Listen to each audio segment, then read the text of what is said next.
આવતીકાલે સ્થાનિક સ્વરાજની ચૂંટણી માટે મતદાન થશે। તમામ તૈયારીઓ હવે પૂર્ણ થઈ ચૂકી છે। ગણતરીના કલાકો બાકી છે। મતદાનને લઈને ચૂંટણી પંચ પણ સજ્જ છે।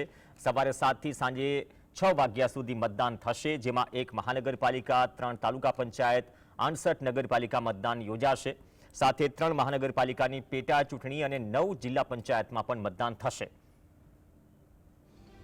જેમાં જૂનાગઢ મહાનગરપાલિકાના 15 વોર્ડની કુલ 60 બેઠક પર મતદાન થશે। સાથે નગરપાલિકાની કુલ 1916 બેઠક પર પણ આવતીકાલે મતદાન યોજાશે।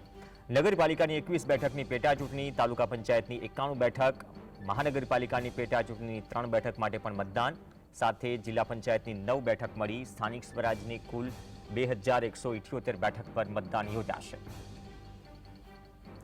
તો અમદાવાદ, સુરત અને ભાવનગરની મહાનગરપાલિકાની કુલ 3 બેઠક માટે મતદાન આવતીકાલે યોજાશે। સ્થાનિક સ્વરાજની ચૂંટણીમાં 5085 ઉમેદવારો મેદાનમાં છે।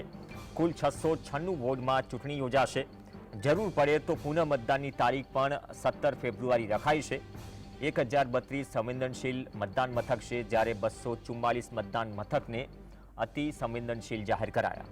શાંતિપૂર્ણ માહોલમાં મતદાન યોજાય તે માટે 25,000 જવાનો ખડે પગે રહેશે। તો આવતીકાલે 29,86,000 મતદારો પોતાના મતાધિકારનો ઉપયોગ કરશે, જેમાં 19,84,000 પુરુષ મતદારો છે, 19,02,000 મહિલા મતદારો।